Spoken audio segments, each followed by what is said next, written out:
The HFY Council of Seven had a saying, older than their written history. When the pale ones go quiet, the galaxy breathes again.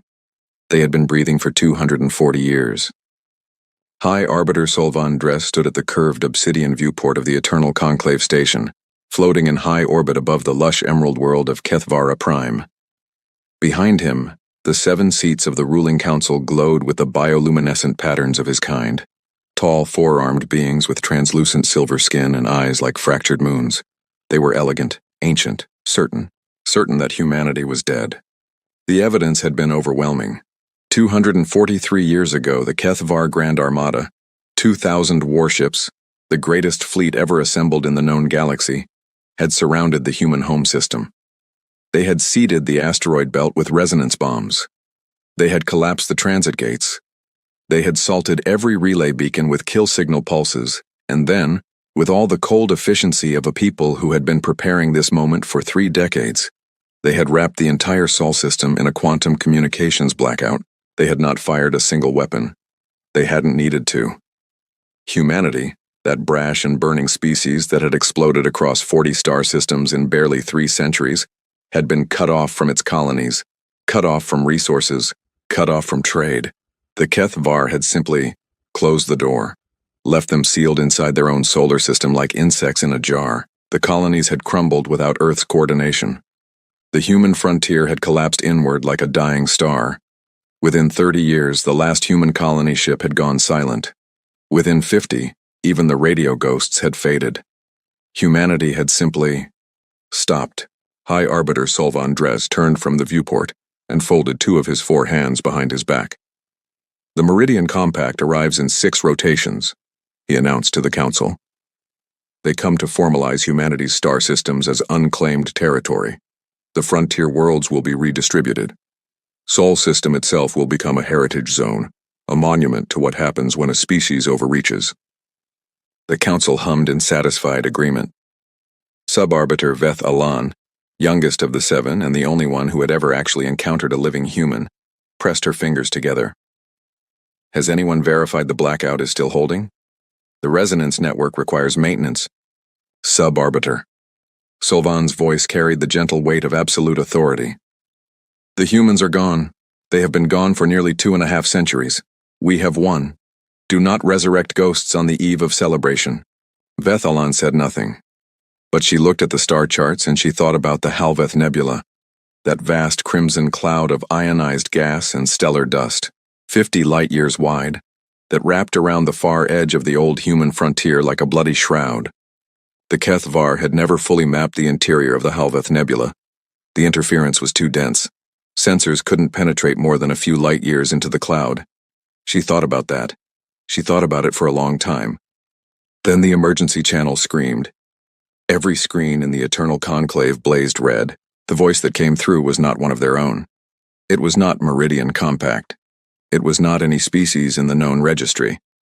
The Universal Translation Matrix struggled for 2 full seconds, an eternity for a system that could parse 400 languages simultaneously, before it finally rendered the words. And when it did, High Arbiter Solvan Dres felt something he had not felt in 200 years of absolute power. Fear. The voice was calm, measured, almost gentle, like someone who had been practicing exactly what they were going to say for a very, very long time. This is Fleet Admiral Mara Voss of the Human Reclamation Navy, transmitting from the Halveth Nebula perimeter on all frequencies. To the Kethvar Council of 7. We received your silence. We understood your message. We have prepared our reply. On every sensor screen, every tracking station, every orbital telescope pointed toward the Halveth Nebula, something was changing. The nebula was moving. Not the gas, not the dust. Something inside it. 10,000 somethings. Steel-hulled, reactor-hot, armed. 10,000 warships emerged from the Halveth Nebula, like a fist unclenching after 240 years. Humanity had not died. Humanity had been building. 243 years earlier, a woman named Director General Una Park had stood in the Global Emergency Council chambers in Geneva and listened to the last transmission from the Kethvar Armada. The message had been brief, almost dismissive. A legal notice of quarantine.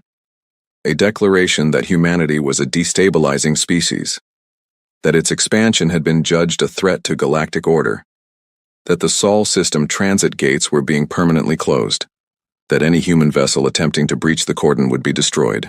The generals had wanted to fight. With 800 warships spread across 40 systems, humanity had real military power. They could bleed the Kethvar, make it costly. Unipark had told them to sit down. "If we fight now," she said, her voice carrying the eerie calm of someone who had already played this game to its conclusion in her mind, "we lose, not because we're weak, because we're scattered. They've already cut the communications. Our colonies don't even know what's happening. We cannot coordinate a war, we cannot communicate." "Then what do we do?" demanded General Ose Mensa, the commander of Earth's home fleet. "We submit? We die quietly?" "No," said Unipark. She pulled up a star chart. Her finger traced the great crimson mass of the Halveth Nebula. "We disappear, and while they celebrate, we build something they can't see, can't scan, and cannot imagine." The plan was called Operation Lazarus.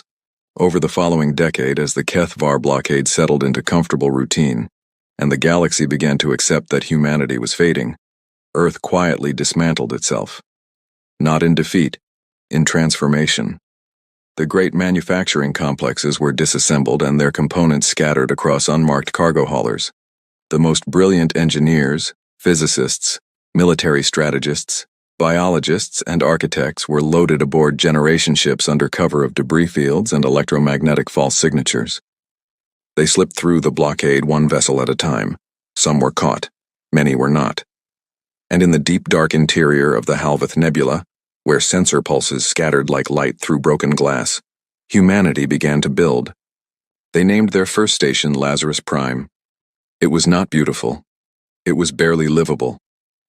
Carved into the iron heart of a captured asteroid, it smelled of recycled air and machine oil, and the particular desperation of people who know the universe has declared them extinct and have decided collectively to make the universe wrong about that. Unipark died there, 41 years into the exile, an old woman surrounded by the grandchildren of people she had saved. Her last words, reportedly, were practical ones. "Tell the Navy the third reactor array needs better shielding."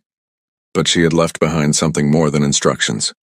She had left behind a culture, a philosophy of waiting that was also a philosophy of fury. Inside the Halveth Nebula, humanity did not grieve. It remembered. Every child born in the Nebula stations learned the same history, not as mythology, as engineering specification. They learned exactly how the Kethvar blockade worked. They learned the exact frequencies of the resonance bomb network. They learned the precise orbital mechanics of every Kethvar military station. They learned the personal histories of the 7 arbiters who had ordered the quarantine, and of every arbiter who had voted to maintain it in the 2 centuries since. They learned how to be patient, and they learned how to be devastating. By the 5th generation, Lazarus Prime had become Lazarus System. 7 stations, 3 shipyards, and a population of 11 million. By the 8th generation, the Human Reclamation Navy had its first 100 warships. By the 12th generation, they had 1,000. They did not rush. They had waited this long. They could wait until they were ready. They waited until they had 10,000 ships. Then they waited a little longer, studied a little more, ran the simulations until every commander could execute the battle plan in their sleep. Fleet Admiral Mara Voss was the 15th generation descendant of a cargo pilot who had slipped through the blockade with 17 families hidden in false-bottomed shipping containers. She had grown up on Lazarus III, breathing recycled air and listening to her grandmother's grandmother's recorded voice describe the sky over what had once been Cape Town. She had never seen a sky, not a natural one. She had spent her entire 46 years of life in the dark of the Halveth Nebula, preparing for the moment she could see one. When the Council of Admirals voted unanimously to begin Operation Reclamation, Mara Voss gave the order personally. Her voice, transmitted across the fleet, was not triumphant. It was not theatrical. It was the voice of someone completing a very long piece of work. All ships, advance. 10,000 warships began to move. The Kethvar Grand Defense Fleet scrambled in chaos. They had 4,000 warships in the region. It should have been enough. By any conventional calculus, it should have been more than enough. The Kethvar had spent 2.5 centuries refining their military technology, upgrading their weapon systems, training new generations of commanders. What they had not done was train against an enemy that knew everything about them. The Human Reclamation Navy's opening salvo was not aimed at ships. It was aimed at infrastructure. The resonance bomb network that had kept Sol system isolated for 240 years, the same network whose specifications humanity had spent 2 centuries memorizing, detonated inward in a cascading chain of precisely calculated counter-frequencies, not explosions, not destruction, simply nullification. The bombs canceled each other out, one by one, like dominoes falling in a sequence that had been planned in a classroom on Lazarus 3 by a 17-year-old military engineering student 30 years ago. The blockade fell in 11 minutes. Kethvar Fleet Admiral Rin Tassak watched his sensor displays with the specific horror of a commander who has just realized that everything he knows is wrong. The human ships were not fighting the way the tactical models predicted. They were not charging in emotional human fury, guns blazing. They were surgical, methodical, every move accounted for. They were fighting like people who had been planning this battle for longer than he had been alive. Because they had been.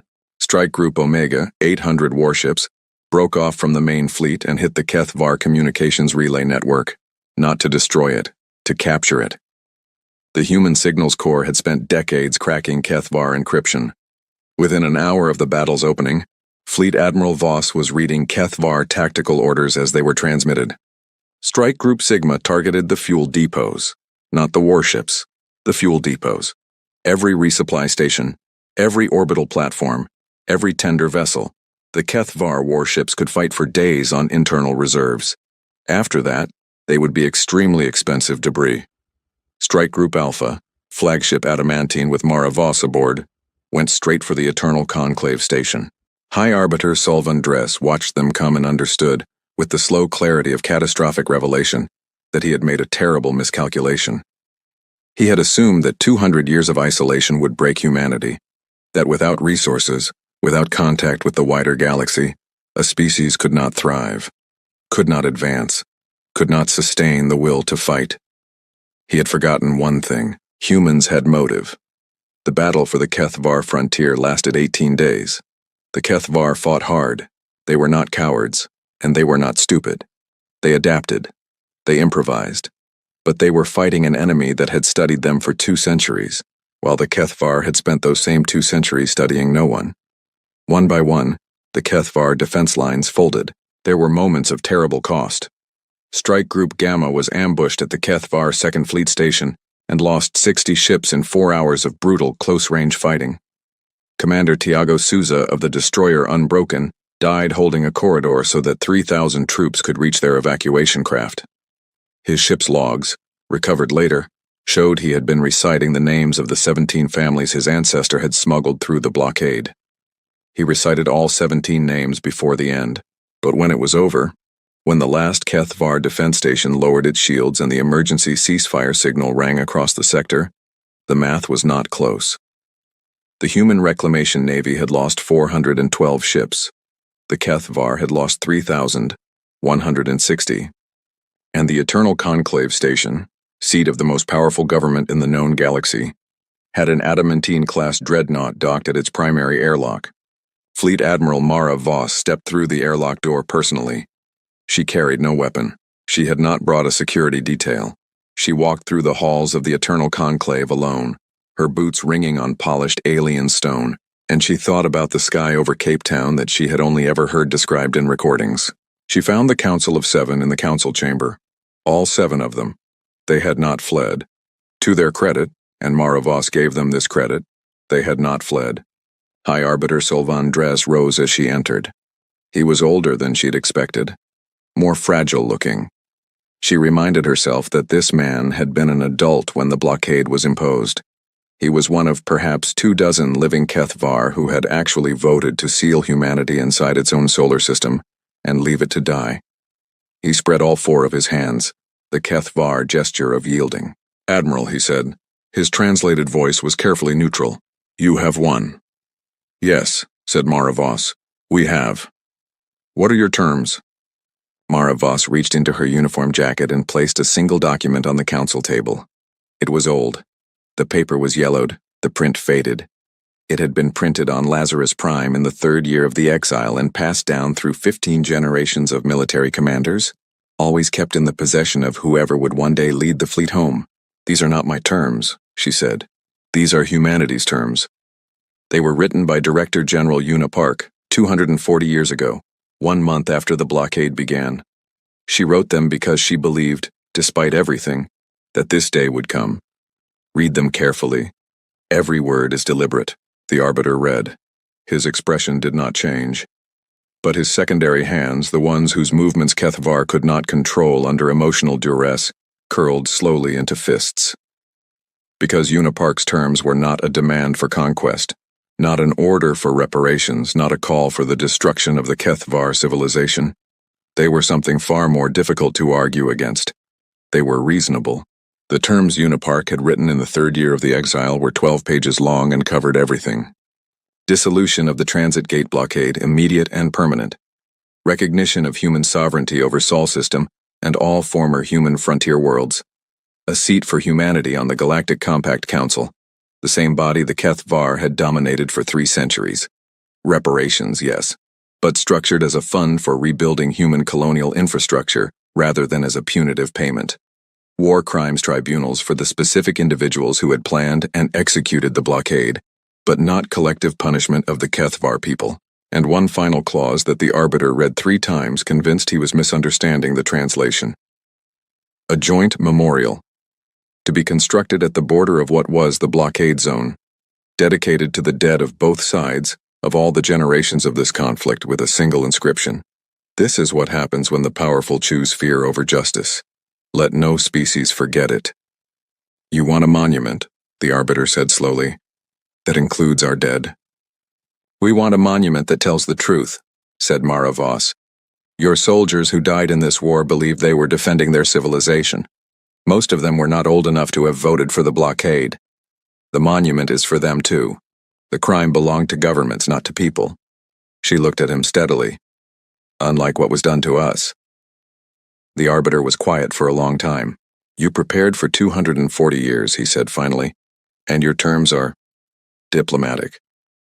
"We prepared for 240 years, said Mara Voss, "which is exactly why our terms can afford to be.